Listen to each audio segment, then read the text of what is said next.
کو لوگوں نے دیکھا بتعاشر ہو رہے ہیں، زمین پہ کروٹیں بدل رہے ہیں. کسی نے پوچھا فاروق تجھے کیا ہوا؟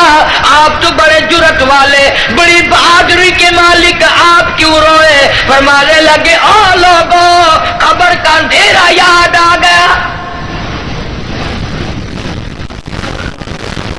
جناب عثمان رضی اللہ تعالیٰ عنہ کتنا جلیل القدر صحابی ہے، قبرستان میں کھڑے ہوئے رو رہے ہیں، قرآن کریم کی تلاوت فرما رہے ہیں. اتنے رویا کرتے تھے کہ رخساروں پہ آنسوؤں نے نالی بنا لی.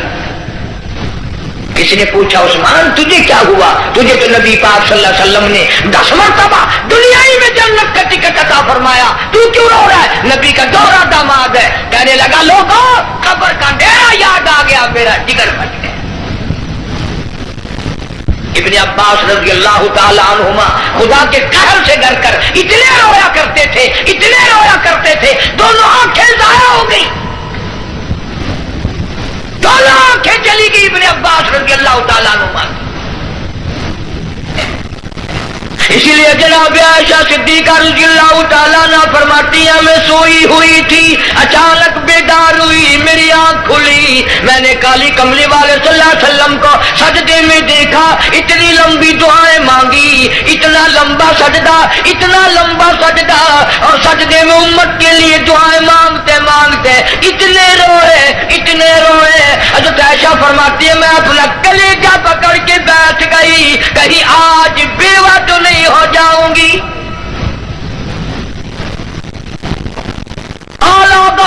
امام الانبیاء ساری رات روئے، تجھے ساری زندگی میں اپنی بدعمالی پہ کبھی رونا نہ آیا، تو اپنی روح سیاہی پہ کبھی نہیں رویا، اپنی بدعمالی پہ کبھی نہیں رویا. اس لیے خدا نے اعلان کر دیا، فرمایا نہ گھبرا، اقترب للناس حسابهم وهم في غفلة معرضون. حساب کا وقت سر پہ آ پہنچا اور موت کی گھنٹی بجنے والی ہے اور سوئے پڑے ہو. وہی گانا بجانا، وہی تماشا. ارشاد فرمایا محمد عربی صلی اللہ تعالی علیہ وسلم نے میری امت پہ ایک وقت ایسا آئے گا، صبح کو آدمی مومن ہوگا، شام کو موت آئی جنازہ کافر کا اٹھ رہا ہوگا. ارشاد فرمایا محمد کریم صلی اللہ تعالی علیہ وسلم نے لوگوں میری امت اتنی بگڑے گی، معاشرہ اتنا برباد ہو جائے گا، اتنی تباہی پھرے گی، لوگ قرآن پڑھتے ہوئے نہیں مریں گے، کلمہ پڑھتے ہوئے نہیں مریں گے، درود پاک پڑھتے ہوئے نہیں مریں گے، ادھر منہ میں کنجری کا گانا ہوگا، ادھر موت آئے گی.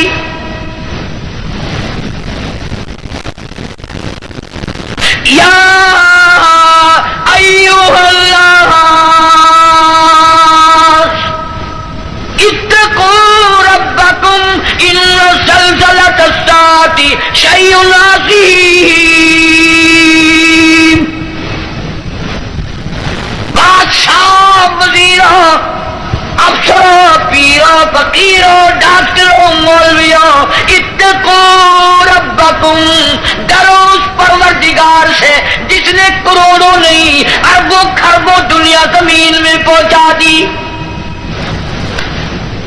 ان زلزلۃ الساعۃ شیء عظیم. زمین بھوچال آ جائے گا، گوریے کی طرح لپیٹ دی جائے گی، اور تیری کیا ہستی ہے، یہ پہاڑ کپاس کی طرح ہوا میں اڑ جائیں گے. وَتَكُونُ الْجِبَالُ كَالْعِهْنِ الْمَنفُوشِ.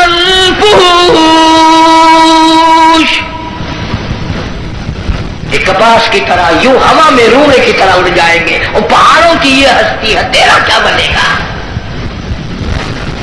حال پرسان حال بنے گا.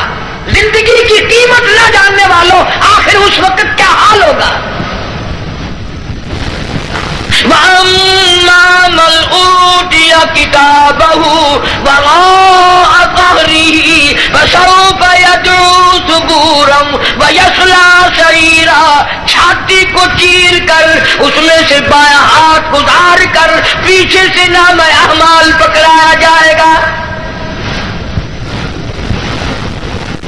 آواز آئے گی اقرا کتابک، پڑھ اپنی کتاب، خود فیصلہ کر تو جنتی ہے یا دوزخی ہے،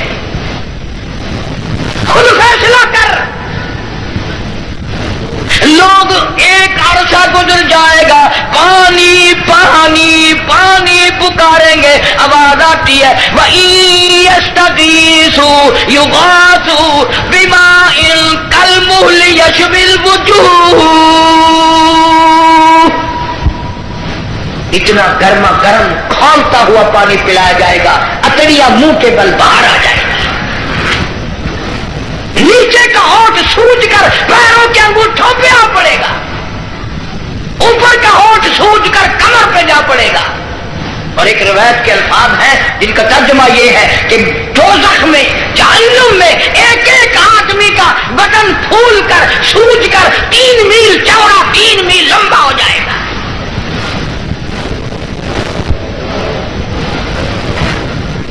اللہ کے قرآن کی باتیں ہمارے دلوں میں نہیں بیٹھتی.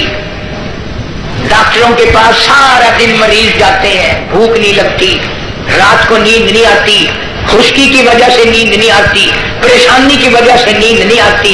ذرا ساری کراچی کا چکر لگاؤ اور ڈاکٹروں سے پوچھو، کبھی کسی نے آ کر یہ بھی کہا کہ رات ڈاکٹر صاحب قبر کے فکر نے میری نیند اڑا دی، قبر کی تنہائی کے فکر نے، وحشتناک گڑھے نے میری نیند اڑا دی، مجھے نیند نہیں آتی. اور یار کی جدائی میں مہینوں نیند نہیں آتی، قبر کی فکر میں ایک دن بھی نیند نہ گئی.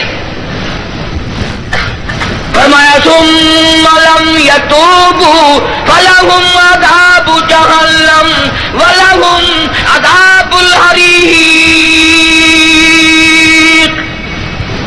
جلا دینے والا عذاب، تباہ و برباد کر دینے والا عذاب. یہی وجہ تھی کہ محمد عربی صلی اللہ علیہ وسلم نے ایسی جماعت تیار کی، ان کے اعمال نرالے، ان کے اخلاق نرالے، ان کے کردار نرالے، اتنے بہادر لوگ اس روئے زمین پہ آئے ہی نہیں.